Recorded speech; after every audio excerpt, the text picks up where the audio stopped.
Bonjour, je suis Ludovic de Courcelles, je suis le DSI du groupe Bonduel. J'ai commencé ma carrière comme consultant chez Bossard Consultant en 1990 et puis jusqu'en 2003, donc 13 années à faire du conseil, à la fois la mise en place de systèmes d'information type SAP, du conseil métier dans le domaine de la supply chain notamment. Voilà. En fin 2003, je suis rentré chez Bonduel comme directeur de projet pour la mise en place de l'ERP et depuis 2007, je suis le directeur des systèmes d'information du groupe. Nous avons mené une démarche marketing de la DSI. Alors pourquoi concrètement, il y a 4 ans, on avait mis en place un nouvel ERP, une nouvelle solution informatique qui fonctionnait relativement bien, une certaine fiabilité, une certaine satisfaction des utilisateurs, mais finalement, quand on posait vraiment la question à nos utilisateurs, la vraie satisfaction n'était pas complètement là. Voilà, c'était une demi-satisfaction. À la demande de la direction générale, on avait énormément réduit les coûts, on avait amélioré le service, mais on pensait qu'on pouvait faire beaucoup mieux. Et puis on avait toujours cette petite frustration de cette satisfaction utilisateur qui n'était pas là, et peut-être pour l'équipe informatique de ce manque de reconnaissance. Donc on a décidé de lancer une démarche de satisfaction utilisateur, satisfaction client, il y a à peu près 4 ans, et qui depuis guide l'ensemble de nos actions. Donc il s'agit vraiment d'une démarche globale. Alors, avec le recul, aujourd'hui, je me dis que cette démarche, on a bien fait de la lancer et je souhaite la poursuivre absolument pour les raisons suivantes. Sans satisfaction utilisateur, finalement la DSI n'est pas reconnue, elle n'est pas valorisée et donc on n'arrive pas à créer le climat de confiance mutuelle entre la DSI et ses interlocuteurs métiers. Et à partir de là, la DSI ne peut pas être contributrice de performance pour l'entreprise autant qu'elle pourrait l'être. Or, aujourd'hui, dans le monde numérique qui nous entoure, il me paraît essentiel que la DSI, pas exclusivement, mais avec le marketing, avec la R&D, avec l'ensemble des métiers, mais la DSI aussi doit contribuer à l'avenir de l'entreprise qui est aujourd'hui au moins partiellement numérique. Voilà, ce qui peut aller de l'utilisation des nouvelles technologies pour optimiser nos processus jusqu'à, pourquoi pas, la création un jour de nouveaux business models qui seront en tout cas en partie tirés par le numérique. Avant de rentrer dans le fond de la démarche, on peut déjà parler des résultats.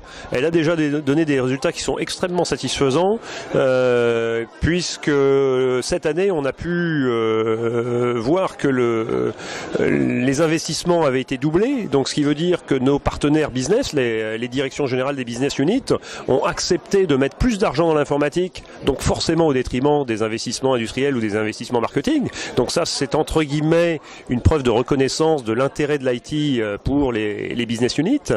Ça, c'est un premier point. Deuxièmement, on avait lancé une enquête de satisfaction de nos utilisateurs qui s'est révélée positive. On pourrait certainement encore faire mieux, mais elle était déjà positive, donc c'est un signe très encourageant pour les équipes. On avait aussi lancé pour le groupe une enquête de climat social qui, pour la DSI, a montré des résultats très encourageants et en tout cas très supérieurs au benchmark, ce qui montrait que les collaborateurs de la DSI sont des gens engagés au service de l'entreprise. Et tout ça, en fin d'année, ça s'est concrétisé par l'annonce d'une nouvelle organisation, annonce qui dit que la DSI fait maintenant partie d'une business unit dont l'objectif est le développement moyen, long terme de l'entreprise. Dans cette business unit, on va trouver des activités commerciales avec de nouveaux territoires commerciaux à défricher, export, Afrique, Asie, etc. Aussi de nouvelles activités commerciales de type, par exemple, vente directe aux consommateurs, que ce soit sous forme de e-commerce, que ce soit sous forme de magasins, de food truck, de vente à domicile. Et puis on va retrouver aussi la R&D et la DSI, donc assemblées au sein d'une même business unit, dont l'objectif n'est pas de faire de la rentabilité à court terme, mais bien de mettre en place le développement futur du groupe. On n'a pas fini, hein. J'ai envie de dire, même si les résultats sont très encourageants et qu'on a eu des résultats très positifs cette année, on vient d'en parler, je crois qu'il y a encore beaucoup de choses à faire. Cette qualité de service, ce sens du client, on peut encore très très largement l'améliorer. Et à une époque où l'entreprise vit et va vivre encore une révolution numérique probablement très importante, la DSI se doit d'être très contributrice, d'être performante au service de la stratégie et de la performance du groupe. Donc il est essentiel que la DSI continue à se mobiliser pour progresser dans ses démarches marketing, parce que finalement c'est pas du marketing pour du marketing, c'est du marketing qui permet de valoriser l'action de la DSI, c'est du marketing qui permet de valoriser les collaborateurs de la DSI, ce qui permet de générer une confiance mutuelle entre DSI et métier, et ce qui permet de générer ensemble de la performance pour le groupe. Et il reste beaucoup à faire.